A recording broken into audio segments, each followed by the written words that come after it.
இதமான காலை தென்றலில் அனைத்து அன்பு உள்ளங்களுக்கும் என்னுடைய காலை வணக்கம். இன்று ஒரு குறள், அதிகாரம் 44, குறள் எண் 434. குற்றம் கடிதல். குற்றமே காக்க பொருளாக குற்றமே அற்றம் தரும் பகை. தெய்வப்புலவர் திருவள்ளுவர் தனக்கு இறுதி பயக்கும் பகை குற்றமே ஆகலான் அக்குற்றம் தன்கண் வராமையே பயனாக கொண்டு காக்க வேண்டும் என்கிறார். குற்றம் வராமல் காக்க வேண்டும் என்கிறார். அதாவது சுருக்கமாகவும் சொல்கிறேன், விளக்கமாகவும் சொல்கிறேன். தனக்கு அழிவை தரும் பகை குற்றமேயாகும். ஆகையால் தன்னிடத்தில் அக்குற்றம் வராமல் கருத்தில் கொண்டு காக்க வேண்டும். நம்மள்கிட்ட குற்றம் வராமல் பார்த்து கொள்ள வேண்டும் என்பதை அற்புதமாக எடுத்து சொல்லியுள்ளார் தெய்வப்புலவர் திருவள்ளுவர்.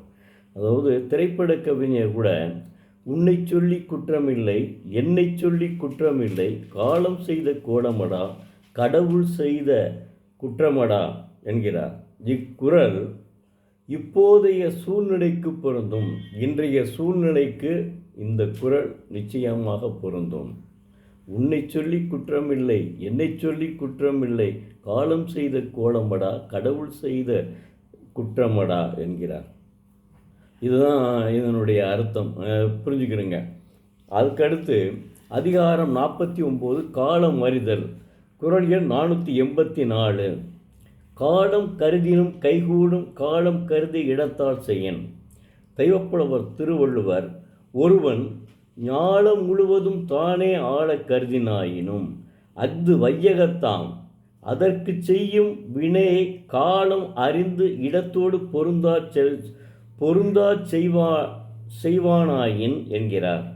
அதாவது சுருக்கமாகவும் சொல்கிறேன், காலத்தை அறிந்து இடத்தோடு பொருந்த செல்வானாயின் ஒருவன் உலகம் முழுவதையும் தானே ஆள கருதினு அது முடியும். அதாவது காலம் இடம் பொருள் ஏவல்னு சொல்கிறாங்கல்ல, அதனால் அந்த காலத்தை அறிந்து ஒருவன் என்ன செய்தாலும் அது நடக்கும் என்கிறார் தெய்வப்புலவர். எந்த நேரமும் எதையும் செய்யக்கூடாது, காலம் அறிந்து அதனுடைய செய்ய வேண்டும் என்கிறார் தெய்வப்புலவர் திருவள்ளுவர். அதாவது அவர்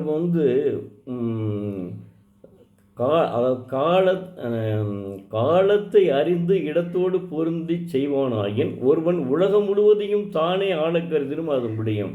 அது உண்மைதான். ஆனால் நெப்போலியன் அவ்வளவு பெரிய எல்லா நாடுகளையும் தன் பகை பலத்தால் பிடித்தான்.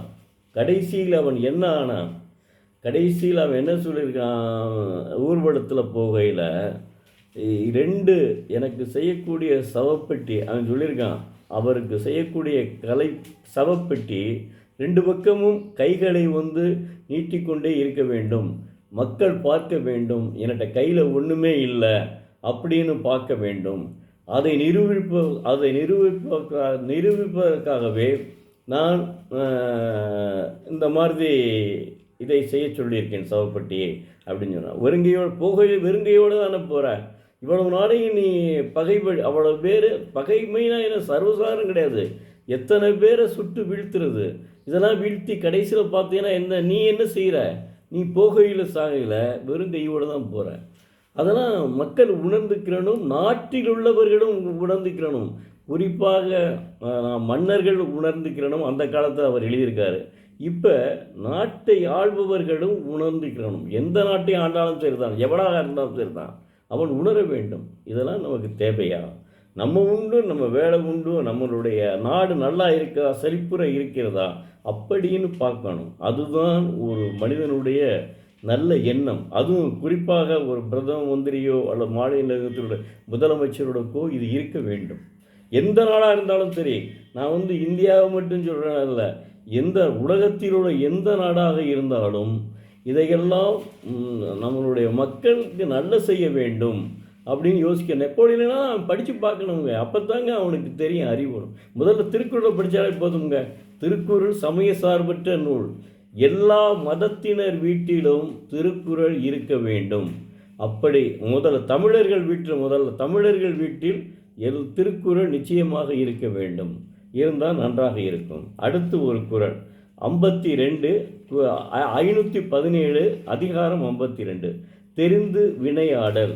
இதனை இதனால் இவன் முடிக்கும் என்று ஆய்ந்து அதனை அவன்கண் விடல். பாருங்க, இதனை இதனால் இவன் முடிக்கும் என்று ஆய்ந்து அதனை அவன்கண் விடல்.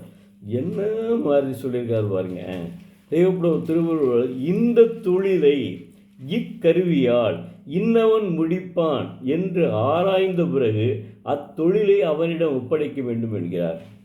அதாவது இதனை இவன்கண் விடல், இந்த தொழிலை இக்கருவியால் இன்னவன் முடிப்பான் என்று ஆராய்ந்த பிறகு அத்தொழிலை அவனிடம் ஒப்படைக்க வேண்டும் என்று சொல்கிறார். என்ன அற்புதமாக, அதாவது அவருடைய அனைத்து குறள்களிலுமே ரொம்ப அற்புதமாக இருக்குங்க.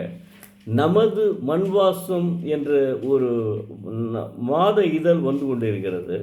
அதில் என்னுடைய உடன்பிறவா சகோதரர் அதாவது கவிஞர் முருகேசன், தமிழாசிரியர் ஓய்வு, அவர் எப்போவுமே இந்த நமது மண்வாசத்தில் ஒரு குறளை எழுதிடுவார், குறள் கதை எழுதிடுவார்.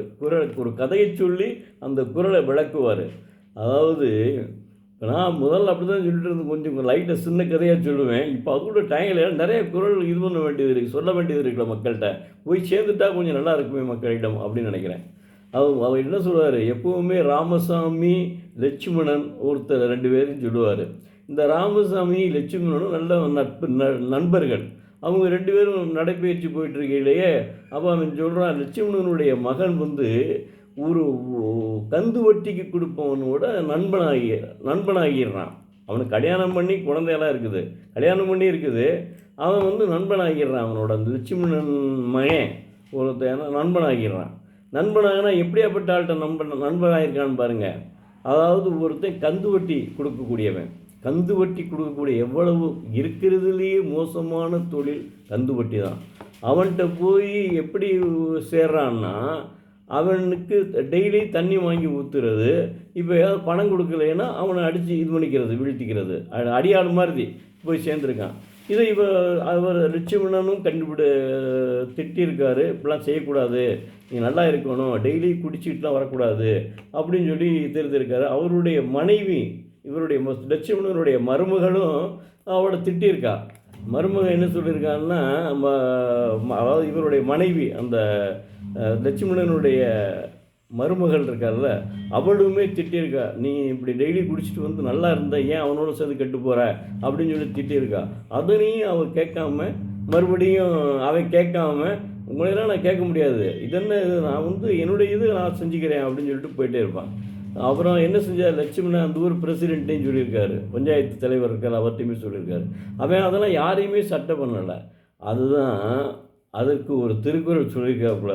அவர் சொல்கிறார் பாருங்க, இந்த திருக்குறளை, ஏன்னா யாருமே உதவி செய்ய வரமாட்டாங்கல்ல, இப்படி இவன் செஞ்சான்னா எவன் இவனுக்கு உதவிக்கு வருவான், யாரும் வரமாட்டேன்றாங்க.